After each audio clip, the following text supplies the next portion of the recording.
Salut, c'est Alex. Aujourd'hui, je vais tenter de répondre à la question suivante. Voilà, donc dans cette question sport aujourd'hui. Voilà. Qui peut potentiellement remporter la Coupe du Monde 2022? Donc évidemment, oui, on est en 2020, au jour où j'enregistre cette vidéo, oui, on est en 2021. Il y a l'Euro, mais je me suis dit, on va se projeter plus dans le futur, encore plus loin, à aller voir directement la Coupe du Monde. Et donc, j'ai sélectionné plusieurs équipes qui pour moi ont le potentiel. Donc en premier, qui peut potentiellement gagner la Coupe du Monde 2022? Évidemment, en premier, le champion de titre, la France, parce que voilà, on est toujours là, on est toujours à peu près au top, hein, évidemment, voilà. Puis on a une équipe composée toujours de jeunes, voilà. Que ce soit les Pavard, les Antoine Griezmann, Olivier Giroud, la plupart sont encore là, hein.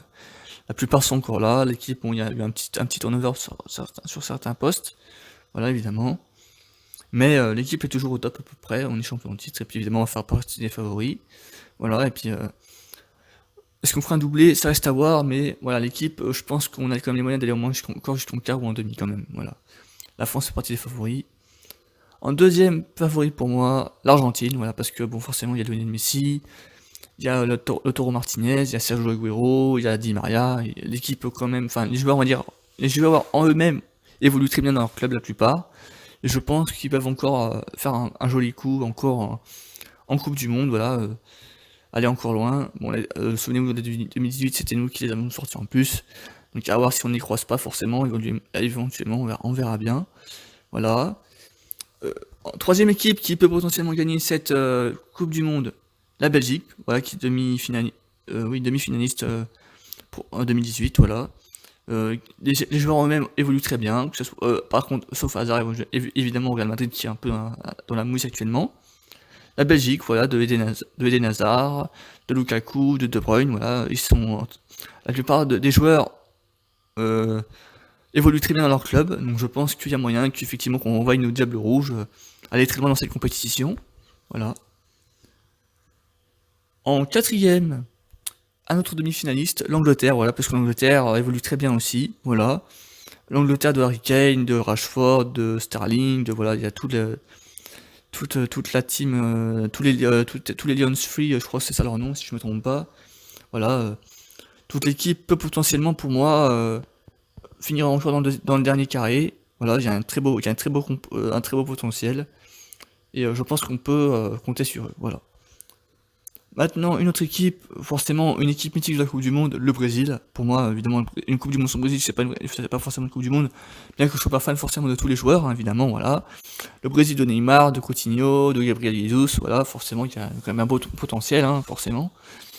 Le Brésil peut évidemment, enfin sera, je suppose, présent, et ira évidemment très loin. De là de gagner, je sais pas, mais en tout cas, oui, il y a un gros potentiel. Voilà, le Brésil de Neymar, de Coutinho, etc. Maintenant, une autre équipe, voilà, toujours Amérique du Sud, Amérique latine. L'Uruguay de Cavani, de Suarez, voilà, évidemment, je pense qu'ils seront encore là. Alors, peut-être pas forcément finalistes, mais je pense qu'ils sortiront des poules presque obligatoirement, ils sont souvent là, voilà, ils ont souvent répondu présent. Suarez qui est en forme en ce moment avec l'Atlético Madrid, et je pense que ça sera encore le cas l'année prochaine, voilà.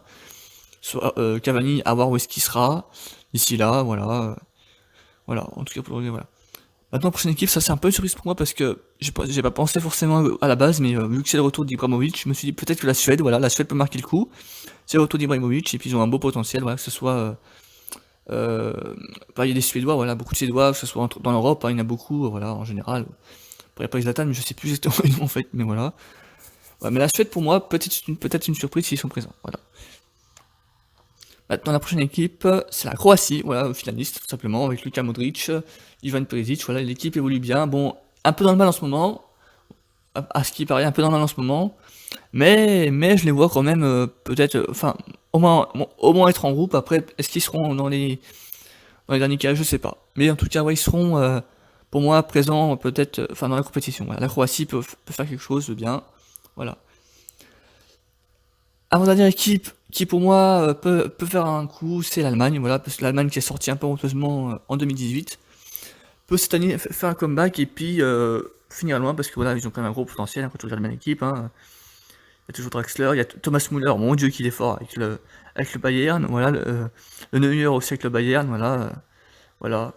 L'Allemagne, pour moi, la Mannschaft peut faire un comeback et faire quelque chose dans cette Coupe du Monde 2022. Voilà. Et dernière équipe, voilà, j'ai pas forcément pensé à eux, mais je me suis dit, putain, il y a quand même des joueurs encore en ce moment qui sont quand même bons. L'Espagne, voilà, l'Espagne d'Alvaro Morata, de Sergio Ramos, voilà, il y a plein d'autres joueurs aussi. Je sais pas tous en tête, hein, malheureusement, pour certains. Mais voilà, pour moi, l'Espagne, voilà, peut marquer un nouveau coup. Et, en plus, ils sont fait sortir par la Russie, justement, en 2018. Voilà. C'est peut-être un peu honteusement, je dirais, mais voilà, en tout cas, voilà, il y a du potentiel, voilà. Bah voilà. Voilà, donc c'est tout pour moi. S'il y a d'autres équipes que j'ai oubliées éventuellement, je m'en excuse. Voilà. N'hésitez pas à me dire, vous, en commentaire, qui vous voyez potentiellement gagner cette Coupe du Monde 2022 et l'Euro 2020 et l'Euro 2021, voilà. Pour l'Euro 2020, je sais pas, franchement, moi, il y a le Portugal, évidemment, qui joue pour le titre, la France, éventuellement. Après, ça reste quand même en Angleterre, enfin, l'Europe, ouais, l'Europe, il y a la Belgique éventuellement aussi. Voilà, il y a beaucoup d'équipes qui sont très jeunes et qui ont beaucoup de potentiel. Voilà. Et ben, je vous remercie de m'avoir écouté et je vous dis à très bientôt pour un prochain avis sportif, voilà, avis, un top, un story, un success story, etc.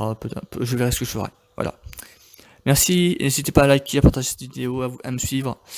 Salut tout le monde, à la prochaine.